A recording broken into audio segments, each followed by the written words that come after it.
नमस्कार, मैं अंजना और आप देख रहे हैं तहलका लाइव टीवी, आपकी आवाज। आइए रुक करते हैं आज की बड़ी खबर पर। कन्नौज के पूर्व सांसद मैनपुरी के बीजेपी दफ्तर पहुंचे और उन्होंने समाजवादी पार्टी पर जमकर निशाना साधा। पूर्व सांसद सुब्रत पाठक ने इटावा में हुई भागवत कांड पर समाजवादी पार्टी के अध्यक्ष अखिलेश यादव के गृह जनपद में होने की बात कहकर पूरे प्रकरण में समाजवादी पार्टी के षड्यंत्र की बात कही।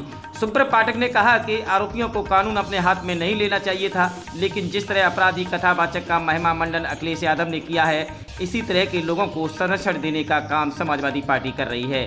इटावा में कथावाचक के साथ हुई घटना को समाजवादी पार्टी का षड्यंत्र बताया।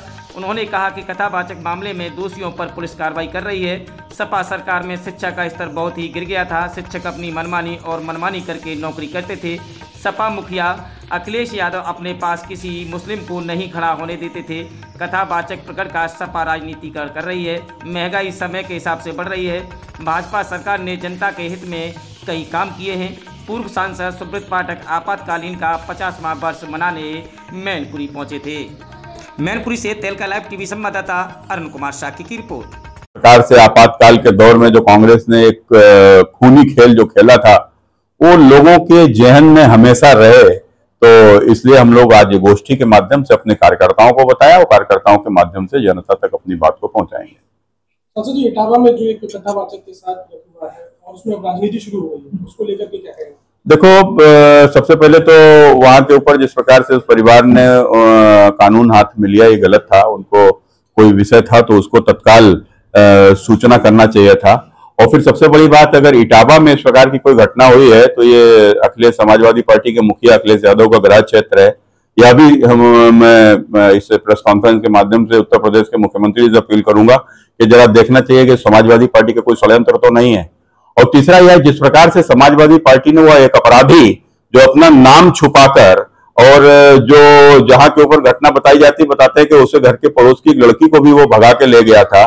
तो एक इस प्रकार का एक दुष्चरित्र आदमी और अपना नाम बदल कर यदि कहीं के ऊपर जाता है, और उसको आपने देखा होगा कि किस प्रकार से उसको महिमा मंडित समाजवादी पार्टी के कार्यालय में किया जाता है, तो ये तो इसी प्रकार के लोगों को संरक्षण देने वाले लोग हैं। आपने देखा होगा कि डाकू मंगेश यादव के भी लिए किस प्रकार से अखिलेश यादव चिल्ला रहे थे। स्वामी अभी मुक्तेश्वरानंद ने कहा है कि कथा कहने का हक जो है सिर्फ ब्राह्मणों को है। नहीं, कथा, देखो, कथा कहने का व्यक्ति हर उसको है कि जो कथा को सुनता है, एक विषय। दूसरा ये है कि ब्राह्मण कौन है। ब्राह्मण किसी के लिए जाति होगी, लेकिन मेरे नजरों में ब्राह्मण हुआ है जो पढ़ा लिखा है, जो पूजा पाठ करता है, जो कर्म करता है, तो वो कुल मिलाकर वो ब्राह्मण है। वो किसी भी जाति में जन्मा हुआ। स्वामी प्रसाद मौर्य ने कहा है कि ये हिंदू धर्म जो है छलावा है, ढोंग है। ये एक ब्राह्मण धर्म है जिसकी वजह से ही कई वर्गों के लोगों ने, कई मुस्लिम धर्म और क्रिश्चियन और तमाम ऐसे धर्मों में चले गए। देखो, जो ढोंग सनातन को कहता है, वो खुद ही ढोल है। आप देखो, बजते ही रहता है। इटावा में कथावाचक के खिलाफ जो षड्यंत्र हुआ, जैसा आप बता रहे, समाजवादी का षड्यंत्र, इसमें संभावनाएं हैं। और जिस तरह से अखिलेश यादव वहां बुला के उसको सम्मानित करते हैं, जिस तरह से उन्होंने कैश के रूप में 21,000 का जो इस तरह से पूरा देखते हैं इस पूरे प्रकरण को। देखो, इटावा के अंदर ये घटना हुई कैसे?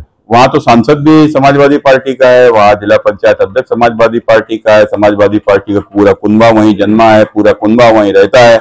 अगर वहां के ऊपर इस प्रकार की मानसिकता कैसे आई, कहां से आई, क्या कारण है भाई? तो निश्चित रूप से अगर इसका जांच होगी तो समाजवादी इसमें लिप्त पाए जाएंगे। अखिलेश यादव आरोप लगा रहे हैं भाजपा का पूरा देखो, हमने वही कहा ना कि षड्यंत्र है, तो ये निश्चित रूप से जो षड्यंत्र कह रहा है, तो ये षड्यंत्र के पीछे जरूर निकल के आएंगे, आप देख लेना। और भारतीय जनता पार्टी कभी समाज को किसी प्रकार से टूटे, भाजपा ये कभी नहीं चाहती। भाजपा समाज को जोड़ना ही भाजपा का लक्ष्य है, और हम लगातार समाज को जोड़ने का काम भी कर रहे हैं। क्या उम्मीद करें, क्या कार्रवाई होगी अगर षड्यंत्र? निश्चित रूप से देखो, जो भी दोषी हैं उनके ऊपर कार्रवाई होगी। अगर आपने देखा अब तक जिस प्रकार से घटना की प्रथम दृष्टया जो लोग दोषी पाए गए थे, जिन्होंने कानून को हाथ में लिया था, उनको जेल भेज दिया गया। अखिलेश यादव ने कहा कि शिक्षकों और शिक्षा के खिलाफ जो है भाजपा लगातार साजिश कर रही है। स्कूलों की संख्या जिसमें 50 बच्चों से कम है, कम संख्या किए जाने को लेकर उन्होंने कहा कि इससे अच्छा है कि जागरूकता लाए, जिससे कि बच्चों की संख्या में इजाफा हो। देखो, जिस प्रकार से जिले जिले नकल सेंटर खोले थे समाजवादी पार्टी ने, आपने देखा होगा कोई भी एक नेता रहा होगा, उसका नाम होगा फलाने सिंह यादव, उसका एक स्कूल जरूर होगा। तो कुल मिलाकर जो स्कूल होगा, तो स्कूल में होता क्या होगा, कभी आप चले जाओ स्कूल में जुलाई से लेकर अगर सितंबर अक्टूबर तक कभी वहां बच्चे मिलेंगे ही नहीं। लेकिन जब परीक्षा होगी तो पूरे स्कूल में बच्चे आ रहे, कहाँ से आ रहे पता ही नहीं था। और उसमें किस प्रकार से कौन आ रहा है, कोई भी आ रहा है, परीक्षा कोई दे रहा है, ब्लैक बोर्ड पे लिखा जा रहा है, बोल बोल के पढ़ाया जा रहा है, सब हम लोगों ने देखा है। इन जिलों में तो सबने ही देखा है। तो ये नकल से शिक्षा को बर्बाद करने वाले यह लोग आज जब शिक्षा व्यवस्था को पूरी तरीके से, खासकर प्राइमरी शिक्षा को, आज जिस प्रकार से आपने देखा होगा एक शिक्षा का गांव गांव माहौल बना है। आज अध्यापक जाते हैं पढ़ाने, पहले इनके समय पर तो अध्यापक जाते ही नहीं थे। आज बच्चे स्कूल में पढ़ने आते हैं, बच्चों को फीस में, बच्चों को क्या नाम ड्रेस मिलती है, बच्चों को कॉपी किताब मिलता है, बच्चों को सारी चिंता सरकार करती है, जूते मोजे देती है, यहाँ तक कि सर्दियों में स्वेटर भी देती है। तो निश्चित रूप से एक पढ़ाई का माहौल बन रहा है। तो मैं समझता हूँ शायद ये अच्छा नहीं लगता अखिलेश यादव को। देखो, अब जहाँ के ऊपर बच्चे नहीं हैं, जहाँ के ऊपर शिक्षक नहीं है, तो ऐसे स्कूलों को खोलने का अर्थ भी क्या है, तो जरूर आसपास के, लेकिन उसमें जो कहा गया है कि जो पास के जो स्कूल हैं तो उनसे उनको मर्ज किया जाए। तो निश्चित रूप से एक अच्छी पहल है। आज एक विद्यालय में आपने कई विद्यालय देखे होंगे, 12 बच्चे हैं और एक अध्यापक है। कई जगह आपने देखा होगा कि वहाँ बच्चे क्या नाम 50 हैं, अध्यापक एको नहीं है। और फिर कई जगह तो आपने ये देखा होगा बच्चे 5 हैं, अध्यापक 4 हैं। तो कुल मिलाकर इस प्रकार की जो विसंगतियां हैं उनको दूर तो करके शिक्षा का माहौल और अच्छा बनाया जा सकता है, खासकर वह गरीबों के बच्चे। क्योंकि प्राइमरी स्कूल में कौन पढ़ता है? प्राइमरी में तो अखिलेश यादव का बच्चा नहीं पढ़ता है, उनकी बिटिया तो लंदन में पढ़ रही है। प्राइमरी में जो बच्चे पढ़ते हैं वो गरीबों के बच्चे पढ़ते हैं, और उन गरीबों के बच्चों को अच्छी शिक्षा मिले और वह भी ये लंदन पढ़ने जैसे लोगों के बराबर पढ़ाई कर पाए। तो ये हमारी सरकार की सोच है। तकलीफ बस इतना ही, फिर मिलते हैं एक ऐसे ही बड़ी खबर के साथ। तब तक के लिए नमस्कार और देखते रहिए तहलका लाइव टीवी, आपकी आवाज।